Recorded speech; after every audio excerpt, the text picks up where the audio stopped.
नमस्कार दोस्तों, मैं प्रभु सर आप सभी सामान्य साथियों का हार्दिक स्वागत अभिनंदन करता हूं। उम्मीद करता हूं कि आप सभी लोग स्वस्थ होंगे, मस्त होंगे और अपनी पढ़ाई लिखाई में भी व्यस्त होंगे। एक बार कमेंट करके बता दीजिए आप सभी साथी कैसे हैं और कैसी चल रही है आपकी पढ़ाई लिखाई। तो उम्मीद है स्वस्थ मस्त बिंदास तो होंगे ही और पढ़ाई लिखाई भी अच्छे से चल रही होगी। बहुत सारे बच्चों ने बादलों का निशान बनाकर भेजा कि बारिश बहुत हो रही है। चलिए भाई, बारिश हो रही है तो अच्छी बात है ना। इस गर्मी में बड़ी बौखलाहट थी। हालांकि बारिश के बाद अगर धूप हो जाए तो भी गर्मी भयंकर लगती है। चलिए, कोई नहीं, उसे झेलते हुए भी पढ़ाई करना है। देखो, तपस्या इसी का तो नाम है कि अगर परेशानी और बाधा ना आए तो उस परेशानी और बाधा के बाद पाने वाले सुख का अर्थ ही क्या रह जाएगा। चलिए, आइए चलते हैं अपने मुद्दे की ओर। और आज का जो मुद्दा है वो आपके सामने है। कल के सवाल जितना हमने पढ़े थे उससे आगे। चलिए, पहला क्वेश्चन आपके आंखों के सामने आ रहा है। इसका क्या उत्तर देने वाले हैं? इस सवाल का क्या आंसर करेंगे? कह रहे निम्नलिखित में से कौन सा शब्द भारत के संविधान की उद्देशिका में नहीं है? अगर हम भारत के संविधान की उद्देशिका की बात करते हैं, अगर हम भारत के संविधान के उद्देशिका के बारे में बात करें तो उद्देशिका के बारे में कई चीजें आपको देखने को मिलती हैं। आइए देखते हैं क्या क्या देखने को मिलता है मेरे भाई। अगर हम उद्देशिका में सबसे पहले शुरुआत माने तो उसे हम कहते हैं स्त्रोत।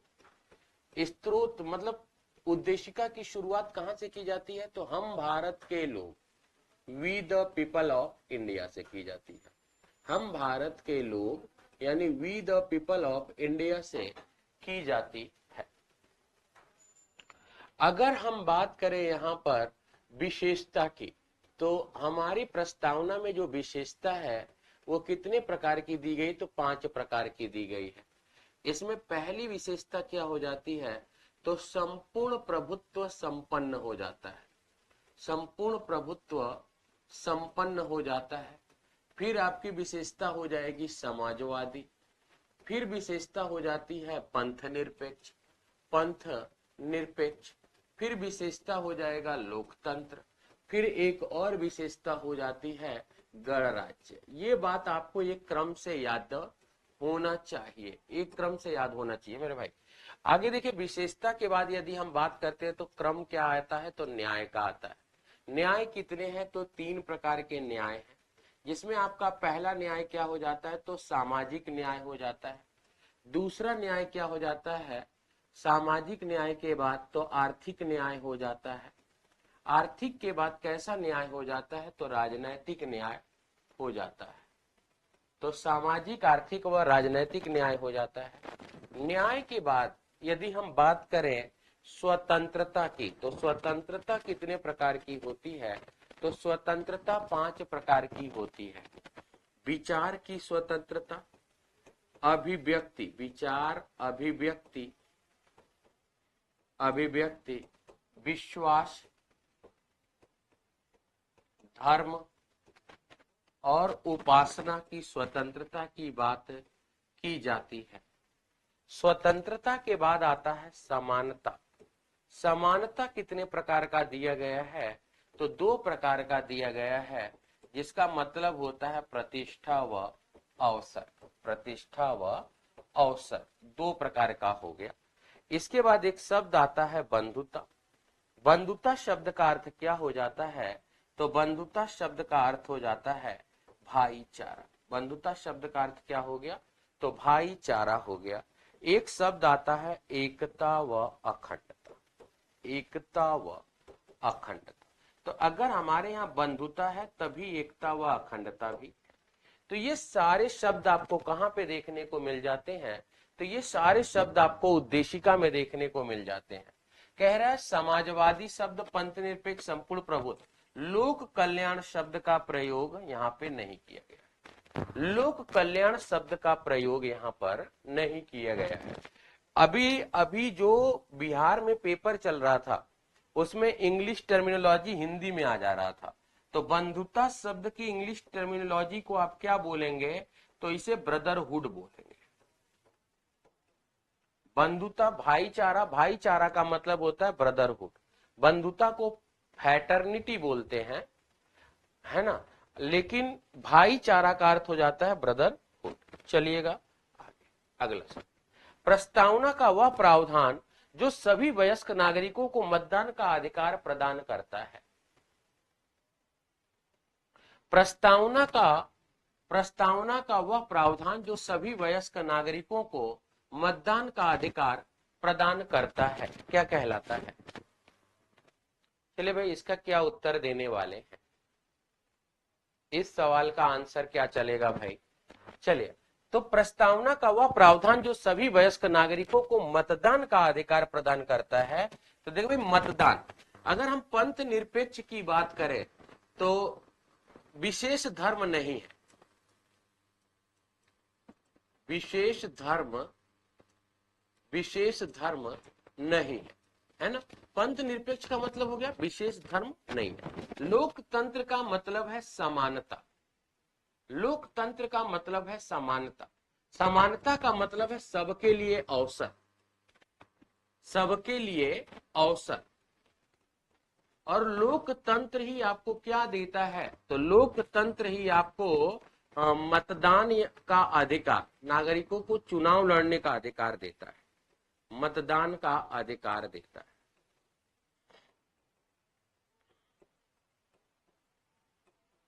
लोकतंत्र ही मतदान का अधिकार देता है, क्योंकि देखिए भाई, चाहे विकलांग वोट दे, चाहे विधवा वोट दे, चाहे 6 फीट का आदमी वोट दे, चाहे 3 फीट का आदमी वोट दे, सबके वोटों की कीमत कितनी है?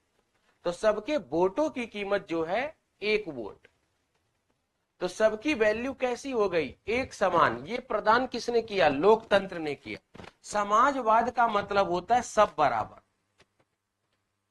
समाजवाद का मतलब होता है सब बराबर, सब एक समान। गणतंत्र का मतलब होता है निर्वाचित राष्ट्राध्यक्ष, गणतंत्र का मतलब होता है निर्वाचित राष्ट्राध्यक्ष। जैसे हमारे राष्ट्राध्यक्ष का नाम क्या है? तो हमारे राष्ट्राध्यक्ष को हम राष्ट्रपति कहते हैं। और राष्ट्रपति का चुनाव कितने साल में होता है? तो राष्ट्रपति का चुनाव हर 5 साल में होता है। राष्ट्रपति का चुनाव कितने साल में होता है? तो हर 5 साल में राष्ट्रपति का चुनाव होता है। तो यहां से आंसर किसके साथ आप जा रहे हैं मेरे भाई? तो लोकतंत्र के साथ चले। अगला सवाल है, ये सवाल आपके लिए आसान है, इसका उत्तर देना भी आपके लिए आसान है, फटाफट से आंसर दे देंगे भाई। कह रहे भारतीय संविधान की प्रस्तावना में पंथ निरपेक्ष व समाजवादी शब्द कब जोड़ा गया था? तो यहां पे अगर आप बात करेंगे तो कहेंगे कि मूल संविधान में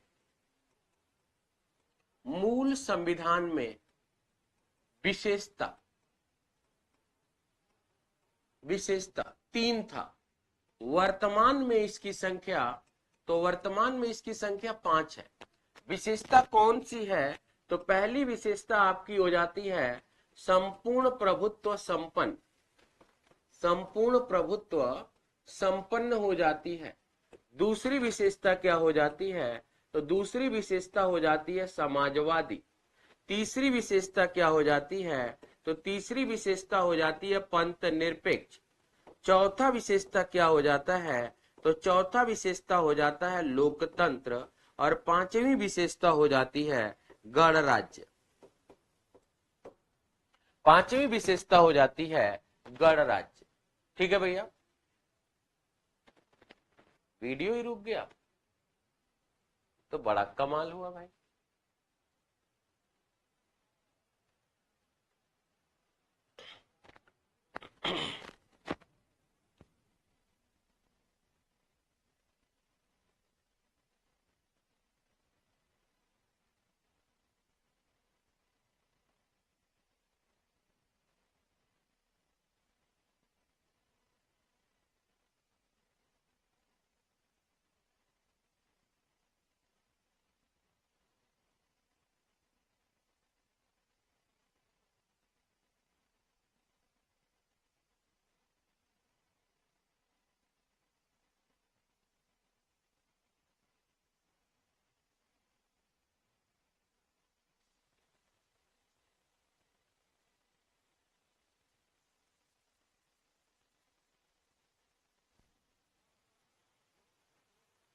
चलिए भाई, आप दिखा आपको अब दिखने लगा होगा, बफरिंग नहीं था, पता नहीं क्यों वीडियो अचानक से रुक गया, या तो मैं इतना अच्छा पढ़ा रहा था कि यूट्यूब पे ओवरलोड हो गया होगा, लेकिन आपकी संख्या बल भी उतनी नहीं थी उस समय, 90-95 लोग थे।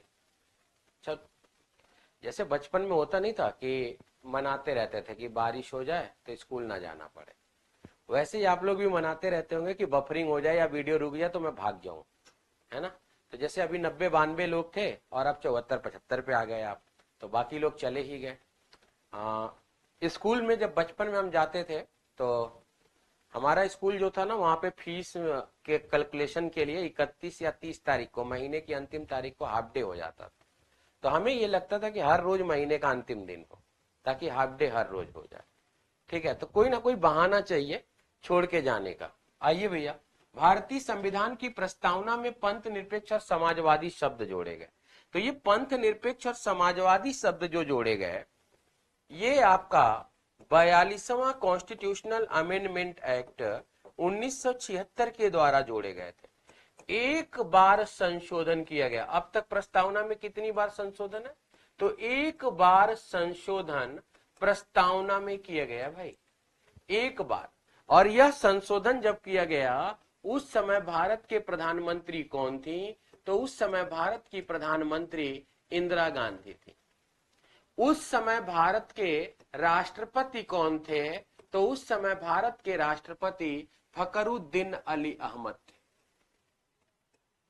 फखरुद्दीन अली अहमद।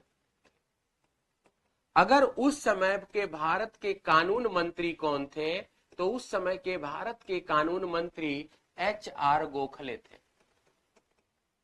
HR गोखले थे। ठीक है, इतना डेटा अपने जहन में रखिएगा। और यहां पे उत्तर किसके साथ जाएगा? तो 42 के साथ चले जाएगा। 42वां संविधान संशोधन अधिनियम 1976। ठीक है भैया।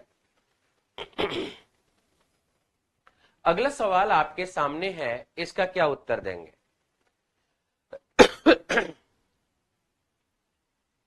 इस सवाल का आंसर क्या देंगे? ऐसा लग रहा है क्या कि मुझे जुकाम हुआ है? मुझे तो नहीं पता कि मुझे जुकाम हुआ है यार। सुबह सुबह की क्लास है ना, इसलिए आवाज पतली निकल रही होगी। अभी शाम होते होते बांसुरी फट जाएगी और फिर उसके बाद आवाज मोटी निकलेगी। ठीक है, चलिए। निम्नलिखित उद्देश्य में से कौन सा एक भारत के संविधान की उद्देशिका में सम्मिलित नहीं? निम्नलिखित उद्देश्यों में से कौन सा एक भारत के संविधान के उद्देशिका में सम्मिलित नहीं है? जल्दी से कमेंट करके बताइएगा भाई, क्या आंसर दे रहे हैं?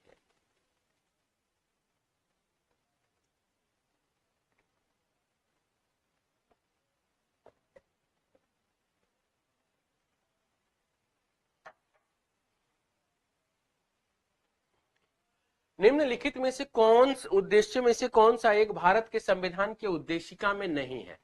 विचार की स्वतंत्रता, आर्थिक स्वतंत्रता। तो आर्थिक स्वतंत्रता उद्देशिका में नहीं है। एक बात देखिएगा, हमारी उद्देशिका में न्याय दिया गया है। न्याय को कहां से लिया गया है? तो न्याय को लिया गया है रूस की क्रांति 1917 से। रूस की क्रांति 1917 से लिया गया है। और न्याय कितने प्रकार के हैं? तो न्याय 3 प्रकार के हैं। मैं बार बार लिख क्यों रहा हूं? ताकि आपको याद हो जाए। समाजवादी,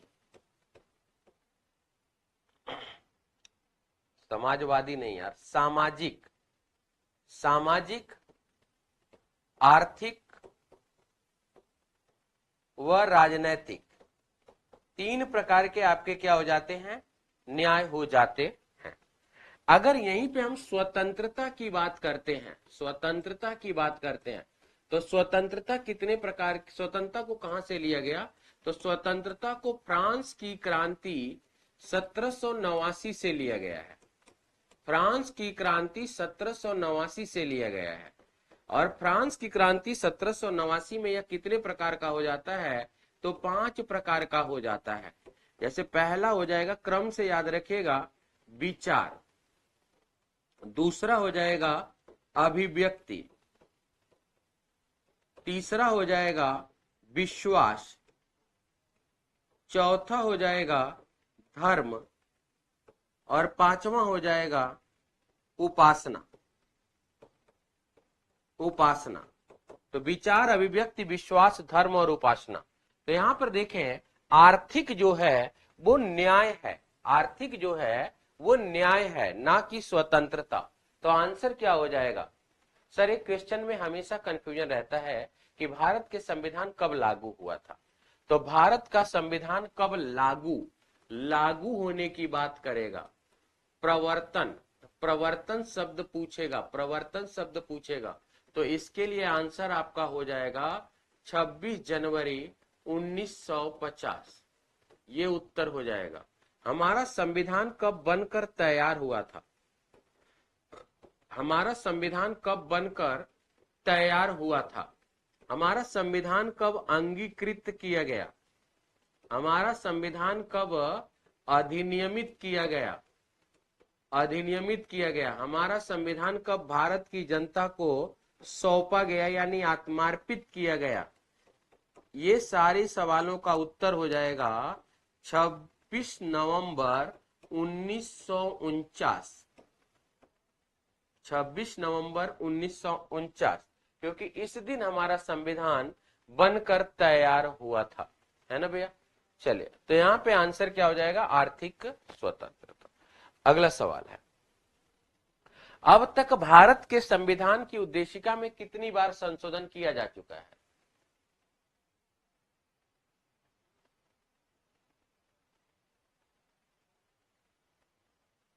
मेरी पहली क्लास कितनी तारीख को हुई थी भाई? 4 तारीख से। 4 तारीख से मेरी पहली क्लास हुई है, 4 जून से। ठीक है भाई। अब तक भारत के संविधान की उद्देशिका में कितनी बार संशोधन किया गया है? इसका उत्तर मैंने बता दिया कि अब तक भारत के संविधान की उद्देशिका में 42वां कॉन्स्टिट्यूशनल अमेंडमेंट एक्ट 1976 के द्वारा संशोधन किया गया, जिसमें 3 शब्दों को जोड़ा गया। एक है शब्द समाजवादी, एक शब्द हो जाता है पंथ निरपेक्ष, पंथ निरपेक्ष, और एक शब्द आपका हो जाता है अखंडता। एक शब्द आपका क्या हो जाता है? तो एक शब्द आपका हो जाता है अखंडता। तो ये 3 शब्द जोड़े गए। अच्छा, प्रस्तावना में संशोधन में ना बड़ा पापड़ बेला गया। प्रस्तावना के संशोधन के लिए 3 केस हुए। प्रस्तावना में संशोधन के लिए 3 मामले हैं, 3 मामले हैं। ठीक है भैया, 3 मामले। अब देखो भाई, तीनों मामले 1976 से पहले के। पहला मामला बेरुवारीवाद, बेरुवारीवाद 1960 है। इसमें क्या हुआ था कि प्रस्तावना संविधान का अंग नहीं है, संविधान का अंग नहीं है। ये मामला आया था बेरुवारीवाद 1960 में। दूसरा मामला था गोलकनाथ वर्सेस पंजाब मामला, पंजाब मामला 1967। इसमें ये निकल करके आया था कि प्रस्तावना संविधान की आत्मा है, प्रस्तावना संविधान की आत्मा है, संविधान की आत्मा है। तीसरा निकल करके आता है केशवानंद भारती, केशवानंद भारती वर्सेस केरल 1973। केशवानंद भारती वर्सेस केरल 1973। इसमें निकल करके आता है कि प्रस्तावना संविधान का अंग है, प्रस्तावना संविधान का अंग है। तो ये 3 केस भी जानते रहिएगा। हालांकि कभी कभी केशवानंद भारती के स्थान पर एसआर बम्बोई का भी नाम आपको देखने को मिल जाता है। ठीक है भैया, एसआर बम्बोई का भी नाम देखने को मिल जाता है। भारत के संविधान की उद्देशिका में कितने प्रकार के न्याय की व्यवस्था की गई है? आसान सा सवाल है कि 3 प्रकार के न्याय की व्यवस्था की गई, जिसमें सबसे पहला न्याय है सामाजिक न्याय। सामाजिक न्याय। दूसरा आपका जो न्याय हो जाता है वो आर्थिक, सामाजिक के बाद क्या हो जाता है, आर्थिक न्याय हो जाता है। तीसरा आपका जो न्याय हो जाता है वो आपका राजनैतिक न्याय हो जाता है।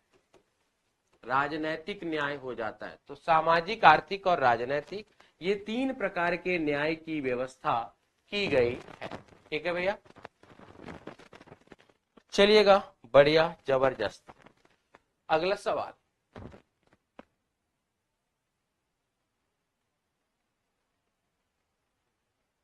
अगला सवाल आपके सामने है, इसका क्या आंसर देंगे।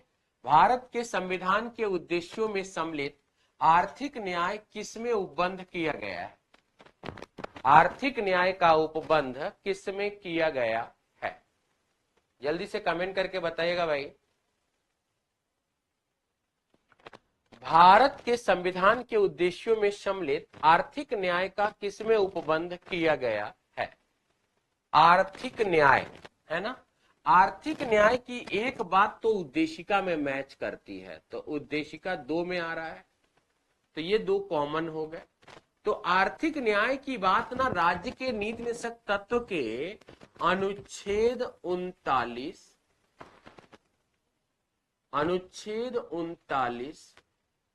और 43 और 45 में भी उल्लेख मिलता है, और ये सभी अनुच्छेद डीपीएसपी के हैं। इसलिए आंसर आप देंगे उद्देशिका और राज्य के नीति निर्देशक तत्व में ये चीजें आपको देखने को मिलती हैं। उद्देशिका और राज्य के नीति निर्देशक तत्व में ये चीजें देखने को मिलती हैं। पहले अगर हम देखें कि मूल अधिकार में था कि नहीं, तो आप कहेंगे मूल अधिकार में अनुच्छेद 31 में संपत्ति को लेकर के था, लेकिन अब वह लीगल राइट्स हो चुका है 44वां संविधान संशोधन के बाद से, है ना भैया। ठीक है, चलिएगा अगला सवाल। निम्नलिखित में से किसने भारतीय संविधान की प्रस्तावना को हमारे संप्रभु लोकतांत्रिक गणतंत्र की जन्म कुंडली कहा था। किसने जन्म कुंडली कहा था भाई, इसका क्या उत्तर देंगे। कह रहे हैं निम्नलिखित में से किसने भारतीय संविधान की प्रस्तावना को हमारे संप्रभुता लोकतांत्रिक गणतंत्र की जन्म कुंडली कहा था। देखो भाई, हमारी ये जो क्लास है ये डेली सुबह 8 बजे शुरू हो जाती है, तो आप लोगों को 8 बजे आना है, और केवल इसी वीक तक यानी फ्राइडे तक। आज कौन सा दिन हो गया, वेडनेसडे, थर्सडे, फ्राइडे, है ना, 2 दिन तक। इसके बाद अगले सप्ताह से जो हमारी क्लास शुरू होगी 16 तारीख के बाद से, तो वो क्लास होगी मेरी शाम को 5 बजे से 7 बजे, और यह 5 बजे से 7 बजे का जो टाइम होगा मेरा, वो बिल्कुल स्थायी टाइम होगा, है ना, उसमें कोई परिवर्तन और संशोधन नहीं किया जाए। ठीक है, निम्नलिखित में से किसने भारतीय संविधान की प्रस्तावना को हमारे संप्रभु लोकतांत्रिक गणतंत्र की जन्म कुंडली कहा है। तो ये कहने का सौभाग्य किसे मिला, के.एम. मुंशी को मिला था। के.एम. मुंशी को मिला था, तो के.एम. मुंशी ने कहा था। और 2-3 बातें देख लीजिए। प्रस्तावना संविधान सभा के सदस्यों के दीर्घकालिक सपनों का विचार है। ये बात किसने कही थी, तो ये बात कहने वाले व्यक्ति थे अल्लादी कृष्ण अय्यर। अल्लादी कृष्ण अय्यर ने कहा था। प्रस्तावना संविधान का परिचय पत्र है। ये बात किसने कही थी, तो ये बात कहने वाले व्यक्ति थे N.A. पालकीवाला। N.A. पालकीवाला ने ये बात कही थी। तो ये भी याद रखिएगा। अगला सवाल,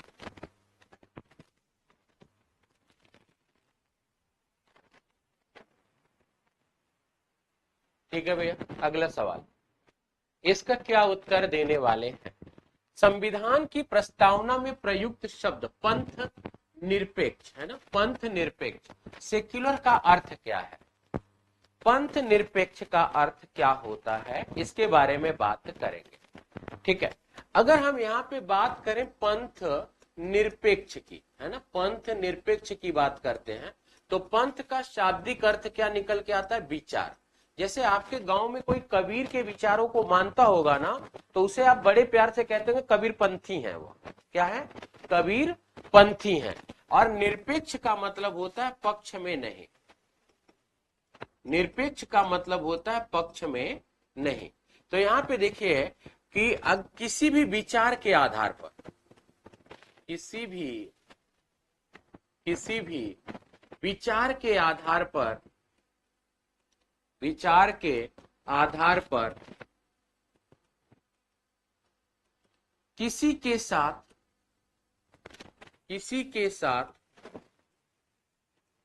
भेदभाव नहीं किया जाएगा, भेदभाव नहीं किया जाएगा, नहीं किया जाएगा। चाहे वह किसी भी जाति, धर्म, संप्रदाय से संबंध रखता। अब कहेंगे गुरुजी सिंपल सी भाषा में बताओ क्या कहते हैं इसे। तो देखिए भैया, पंथ निरपेक्ष का मतलब होता है कि शासन का यानी सरकार का कोई धर्म नहीं है, कोई धर्म नहीं। यानी कि हमारे यहाँ की जो सरकार बन रही है, चाहे वो राज्य की सरकार बन रही हो, चाहे केंद्र की सरकार बन रही हो, इस सरकार का अपना कोई धर्म नहीं होता, कोई धर्म विशेष की सरकार नहीं है। ये सरकार कैसी सरकार है, तो सेक्युलर सरकार है। इसका एक और अर्थ होता है कि निवास करने के लिए सर्वधर्म समभाव की बात की जाती है, सर्वधर्म समभाव की बात की जाती। ठीक है भैया, तो सभी नागरिकों को धर्म और उपासना की स्वतंत्रता दी गई है। तो ये बात सही है, सभी नागरिक अपने अपने धर्म का उपासना कर सकते हैं, अपने अपने धर्म में पूजा पाठ कर सकते हैं। इसकी आजादी सभी नागरिकों को प्रदान किया गया है।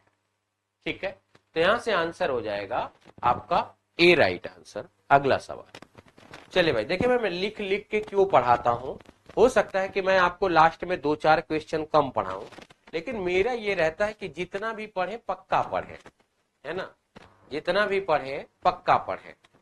ठीक है, अगर मैं फटाफट टिक करते हुए चला जाऊं तो इसमें क्या हो जाएगा कि आपके आंखों से सवाल केवल गुजरेगा लेकिन याद नहीं आएगा। फिर परीक्षा हाल में वही सवाल जब आप देखेंगे तो आपको लगेगा कि इस सवाल को गुरुजी ने हल तो करवाया था, लेकिन यार सवाल हल नहीं हो रहा, बन नहीं रहा। तो ये समस्या का विषय फिर बन जाएगा। चलिएगा, इनमें से क्या एक प्रस्तावना के अंतर्गत एक संकल्प है, लोगों को आवास प्रदान करने की बाध्यता, ये संकल्प नहीं। व्यक्ति की गरिमा और राष्ट्र की एकता और अखंडता सुनिश्चित करना, ये बात बिल्कुल एक संकल्प के रूप में है। राष्ट्रपति के शपथ का प्रयोजन ये प्रस्तावना में नहीं बल्कि अनुच्छेद 60 में है। और राष्ट्रपति को शपथ कौन दिलाता है, तो आप कहेंगे कि राष्ट्रपति को शपथ सुप्रीम कोर्ट के मुख्य न्यायाधीश, सुप्रीम कोर्ट के चीफ जस्टिस ऑफ इंडिया दिलाते हैं। अब यहीं पे सवाल उल्टा हो जाए कि चीफ जस्टिस ऑफ इंडिया को शपथ कौन दिलाता है, तो चीफ जस्टिस ऑफ इंडिया को शपथ राष्ट्रपति दिलाते हैं। तो ये एक दूसरे के वाइस वर्जा चलता है।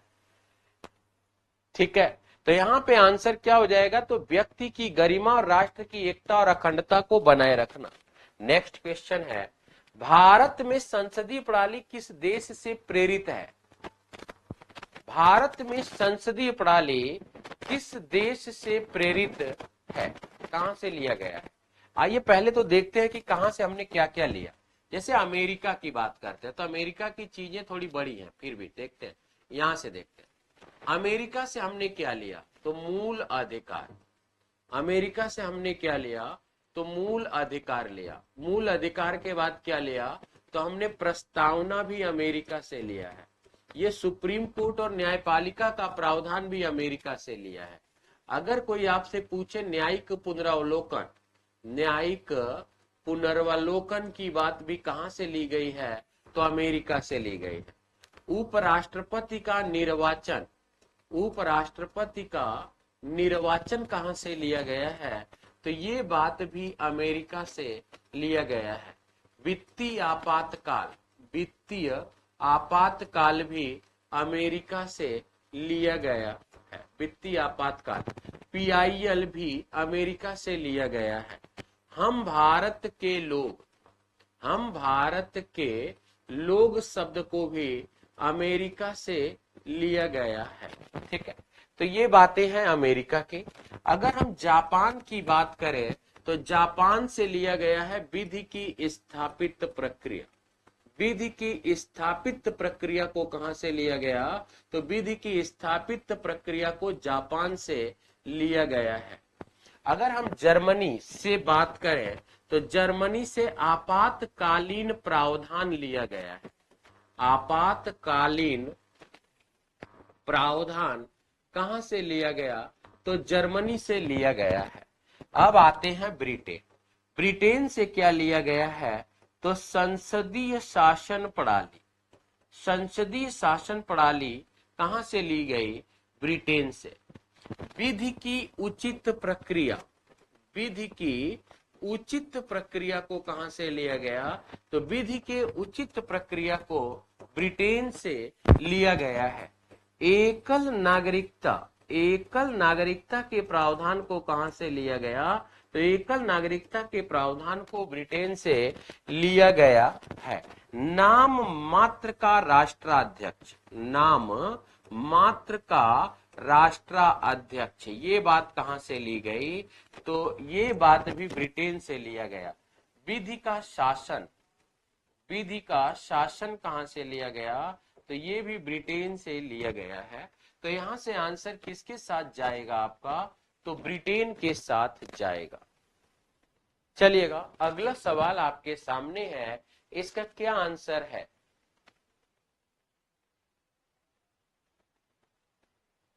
चलिए भाई नेक्स्ट क्वेश्चन आपके सामने है, इसका क्या उत्तर दे रहे हैं। चलिए भाई, इस सवाल का क्या आंसर है। वर्तमान में भारतीय संविधान में कितने भाग हैं, वर्तमान में भारतीय संविधान में कितने भाग हैं।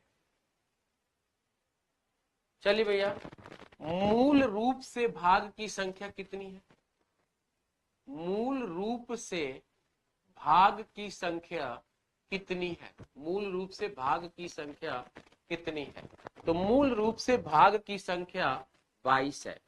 वर्तमान में अनुसूची कितनी है, वर्तमान में अनुसूची कितनी है, तो वर्तमान में अनुसूची की संख्या 12 है। लेकिन मूल संविधान में कितने थे, तो मूल संविधान में अनुसूची की संख्या 8। आइए भाग के बारे में बात करते हैं। इधर मैं भाग लिखूंगा, इधर मैं आपका विवरण लिखूंगा कि उस भाग का क्या मतलब। तो भाग 1, तो इसे हम लिखेंगे संघ राज्य क्षेत्र। भाग 2, भाग 2 में लिखेंगे नागरिकता, नागरिकता। सभी लोगों को गिन के बताना है कितने भाग लिखा हूं मैं। भाग 3, भाग 3 में मूल अधिकार, काउंटिंग आपकी होगी भाई, लिखूंगा मैं मूल अधिकार। भाग 4 directive principle of state policy. भाग 4 का फंडामेंटल ड्यूटीज। भाग 5 संघ क्षेत्र। भाग 6 राज्य क्षेत्र, भाग 7 खाली, भाग 8 यूनियन टेरिटरी, भाग 9 पंचायत, भाग 9 का क नगर पंचायत, नगर पंचायत, भाग 9 का ख सहकारिता, सहकारिता, भाग 10 एससी एसटी, भाग 11 केंद्र राज्य संबंध, भाग 12 वित्तीय संबंध, भाग 13 व्यापार समागम, भाग 14 लोक सेवा आयोग, भाग 14 का क अधिकरण, अधिकरण, भाग 15 निर्वाचन, भाग 16 कुछ वर्गों के लिए विशेष उपबंध, विशेष उपबंध, विशेष उपबंध, भाग 17 राजभाषा, भाग 18 आपातकाल, आपातकाल, भाग 19 विशेष शक्ति, विशेष शक्ति व विशेष प्राधिकार, भाग 20 संविधान संशोधन, संविधान संशोधन, भाग 21 विशेष राज्य, विशेष राज्य, भाग 22 व्ययन निरसन व्यवृत्ति। चलो भाई काउंट करके बताओ कितने हैं, काउंट करके बताओ कितने हैं, जल्दी से गिन के बताना है।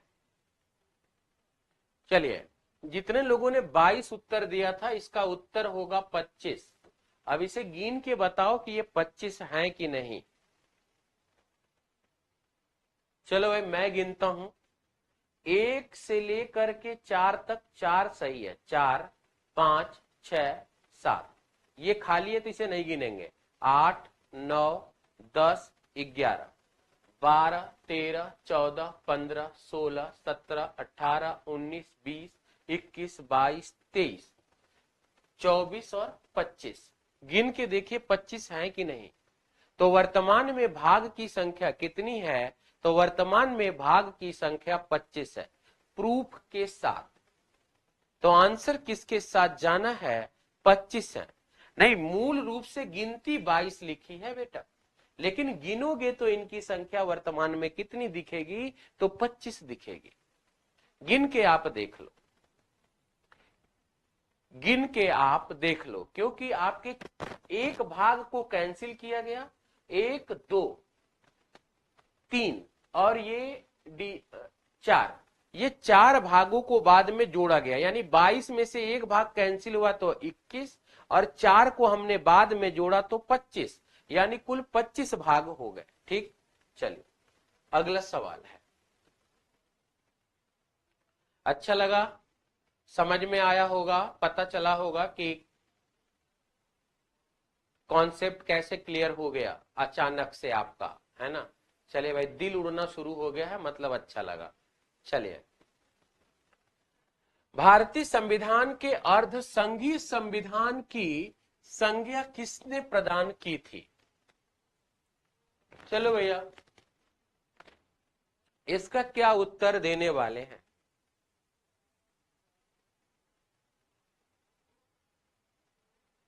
भारतीय संविधान के अर्ध संघीय संविधान की विशेषता किसने कहा था।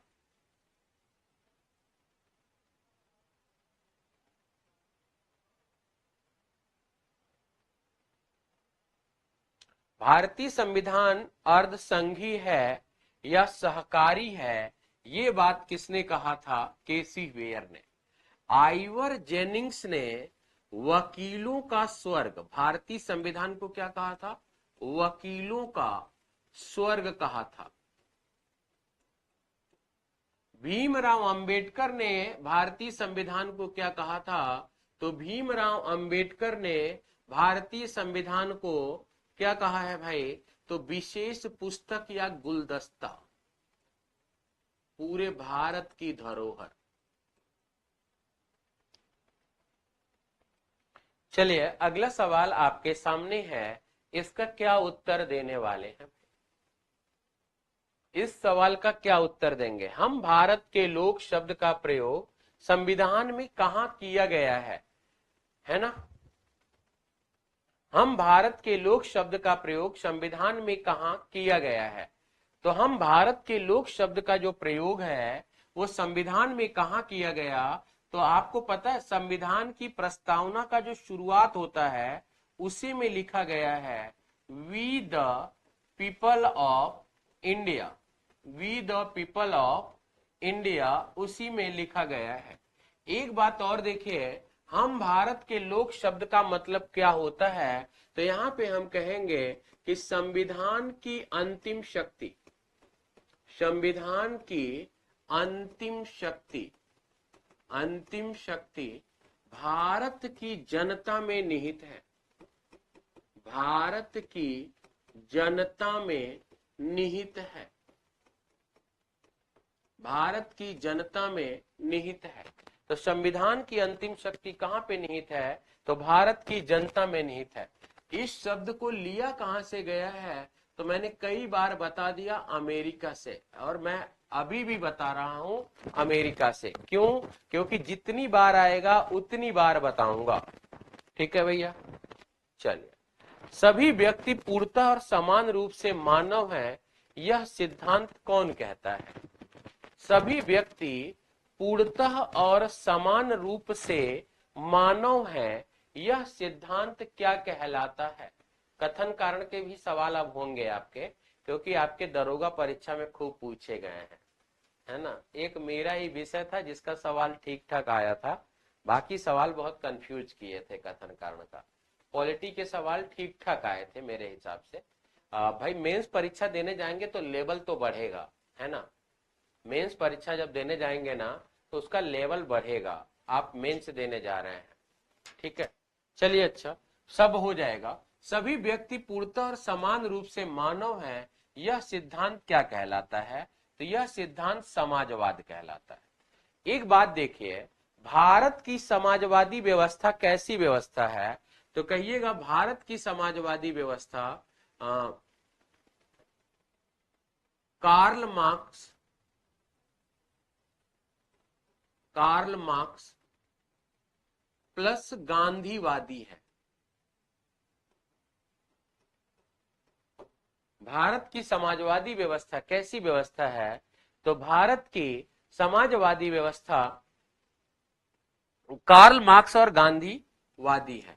अब एक बात देखिए, हम समाजवाद को परिभाषित नहीं कर पाते, लेकिन समाजवाद का मतलब होता है कि हमारे समाज में रह रहे लोगों के न्यूनतम आवश्यकता की पूर्ति, न्यूनतम आवश्यकता की पूर्ति। ठीक, चलिएगा। चलिए भाई, बच्चे कह रहे हैं कि मुझे पेपर देने के लिए जाना है, तो सवाल जल्दी जल्दी अगर हल हो जाए तो सही रहे। हाँ बेटा बिल्कुल, लेकिन अभी तो मैं पेपर वालों के लिए तो मैं 4 घंटे की क्लास लिया था ना, 4 घंटे की क्लास पेपर वालों के लिए मैं लिया था। वो वाला अगर आपने देखा हो तो वो अच्छा रहेगा आपके लिए, है ना? ये क्लास तो अब मैं शुरुआत से करवा रहा हूं और आज मेरा दूसरा दिन ही है आपकी क्लास शुरुआत से कराने का। ठीक है भैया? चलिए, निम्न में से धर्मनिरपेक्ष का सही अर्थ क्या है? निम्न में से धर्मनिरपेक्ष शब्द, धर्मनिरपेक्ष शब्द ही क्या है? पंथ निरपेक्ष है। पंथ निरपेक्ष मूल शब्द है। पंथ निरपेक्ष को ही बाद में क्या कर दिया गया? तो पंथ निरपेक्ष को बाद में धर्म निरपेक्ष कर दिया गया। तो यहाँ पे देखिए, सभी धर्म समान है और उन्हें सरकार का समान समर्थन प्राप्त है। ये बात सही है, ठीक है? सरकार द्वारा किसी एक धर्म को संरक्षण देना ये धर्म निरपेक्ष नहीं है। राष्ट्र धर्म का विशेष महत्व है, ये भी धर्मनिरपेक्ष नहीं है। तो यहाँ पे है कि सरकार सभी धर्मों को एक समान रूप से महत्व प्रदान करती है, एक समान रूप से देखती है। ये उत्तर आप दे सकते हैं। तो यहां से आंसर क्या हो जाएगा, तो ए राइट आंसर हो जाएगा। चलिएगा, भारतीय संविधान के किस भाग में स्पष्ट रूप से घोषणा की गई कि भारत एक पंथ निरपेक्ष राज्य है? अच्छा, ये पंथ निरपेक्ष शब्द कहां पे बोला गया है? पंथ निरपेक्ष शब्द कहां पे बोला गया है कि भारत एक पंथ निरपेक्ष राज्य है? ये शब्द कहां पे बोला गया, कोई बच्चा बताएगा भाई? भारत एक पंथ निरपेक्ष राज्य है, यह शब्द कहां पे बोला गया है? तो यह शब्द या यह बात प्रस्तावना टॉपिक में आपको देखने को मिलता है। यह बात आपको प्रस्तावना टॉपिक में देखने को मिलता है। तो बी राइट आंसर हो जाएगा। मौलिक अधिकार को क्या कहते हैं? तो मौलिक अधिकार को मैग्ना कार्टा, भारतीय संविधान का क्या कहा जाता है? मैग्ना कार्टा कहा जाता है। अच्छा, अगर कोई आपसे ये पूछे कि मौलिक अधिकार भारतीय संविधान की आत्मा है, ये बात किसने कही थी? मौलिक अधिकार भारतीय संविधान की आत्मा है, संविधान की आत्मा है, यह बात किसने कहा था? मौलिक अधिकार भारतीय संविधान की आत्मा है,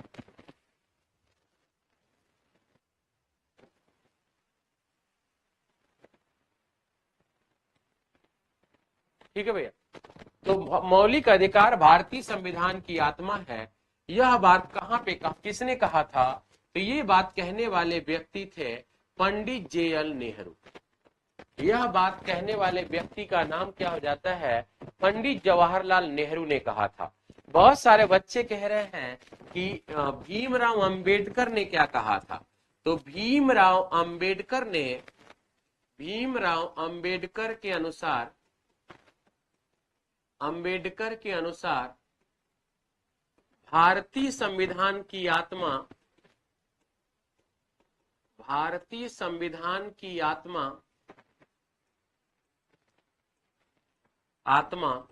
अनुच्छेद 32 है।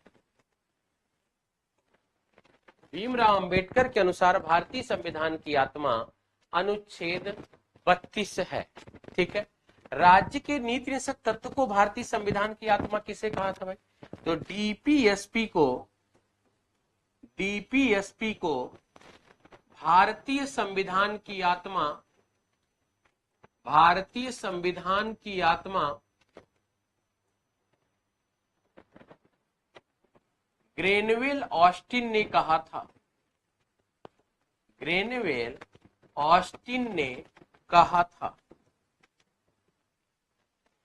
भारतीय संविधान की आत्मा किसने कहा था? ग्रेनवेल ऑस्टिन ने। संविधान की 9वीं अनुसूची कब जोड़ी गई थी? तो प्रथम कॉन्स्टिट्यूशनल अमेंडमेंट एक्ट 1976 के द्वारा संविधान की 9वीं अनुसूची को जोड़ा गया था। ठीक है भैया, चलिएगा। केएम मुंशी का संबंध किससे है? बिल्कुल कौशलेंद्र कुमार बेटा, आप परेशान ना हो, बच्चे जरूर डेटा दे देंगे आपको कि पेपर में कौन से टॉपिक से सवाल पूछा जा रहा है। सवाल ना बता पाए तो टॉपिक जरूर बता देंगे, तो आप परेशान ना हो। चलिए, केएम मुंशी का संबंध किससे है? तो केएम मौलिक अधिकार की जो समिति के अध्यक्ष थे, मौलिक अधिकार की समिति के अध्यक्ष थे वल्लभ भाई पटेल थे। और इसकी एक उप समिति थी, और उप समिति के जो अध्यक्ष थे वो थे क्या नाम था यार, झंडा समिति के भी अध्यक्ष वही थे। झंडा समिति का अध्यक्ष कौन थे भाई? चलिए, प्रारूप समिति। इनका संबंध किससे रहा है? तो प्रारूप समिति से रहा है। झंडा समिति के अध्यक्ष का नाम क्या हो जाएगा? अभी देखें, दिमाग में है लेकिन निकल नहीं रहा, मुंह पे आ नहीं रहा। झंडा समिति के अध्यक्ष का नाम क्या था? सुचेता कृपलानी जैसे नाम था उनका भी नहीं, राजेंद्र प्रसाद नहीं, जेबी कृपलानी। तो इसके उप समिति के अध्यक्ष जो थे वो जेबी कृपलानी। ठीक है। चलिए, राजेंद्र प्रसाद झंडा समिति के अध्यक्ष भी जेबी कृपलानी। अब कहेंगे गुरुजी हम तो देखे हैं राजेंद्र प्रसाद थे, नहीं, राजेंद्र प्रसाद जो झंडा समिति के अध्यक्ष थे उस समिति का नाम था तदर्थ झंडा समिति। उस समिति का नाम था तदर्थ झंडा समिति। ठीक है भैया, इसका पीडीएफ कहां मिलेगा? तो टेलीग्राम में।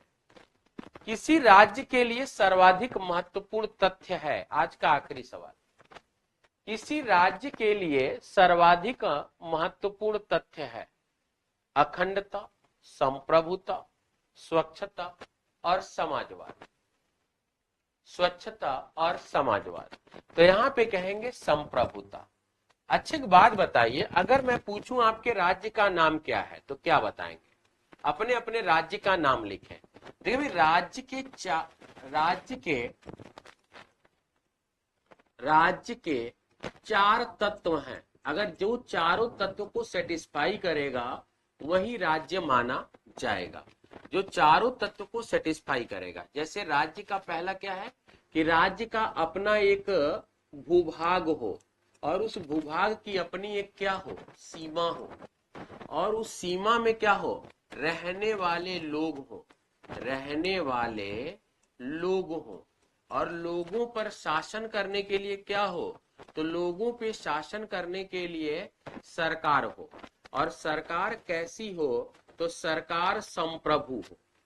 अब देखिए, अगर आपने कहा कि मेरे राज्य का नाम क्या है, तो मेरे राज्य का नाम है बिहार। कभी आइए ना हमारा बिहार में, तो अपना बिहार, तो बिहार में बिहार का अपना एक निश्चित भूभाग और इसकी अपनी एक सीमा है। यहाँ हम आप जैसे रहने वाले लोग हैं, हम पर अभी शासन करने के लिए सम्राट चौधरी जी की सरकार है। क्या यह सरकार संप्रभु है? क्या यह सरकार अपना कोई भी निर्णय लेने के लिए पूर्ण रूप से स्वतंत्र है? तो आप कहेंगे कि पूर्ण रूप से स्वतंत्र नहीं है, बिहार की सरकार पूर्ण रूप से स्वतंत्र नहीं है।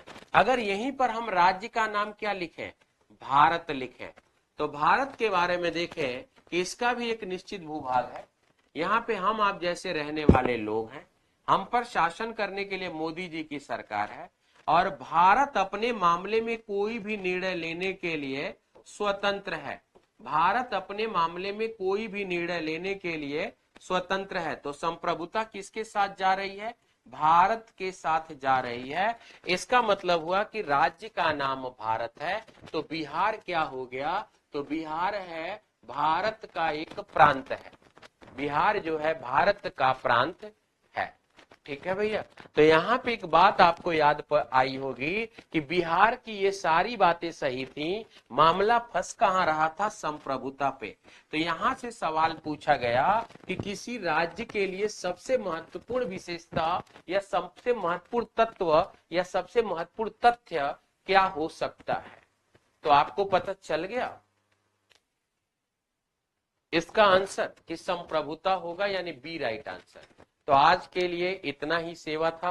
आप लोगों को सेवा में कोई समस्या नहीं आई होगी, चीजें आपको व्यवस्थित रूप से और एकदम डीपली एक एक बात को तोड़ तोड़ करके बताया गया होगा, एक एक क्वेश्चन का पोस्टमार्टम किया गया होगा।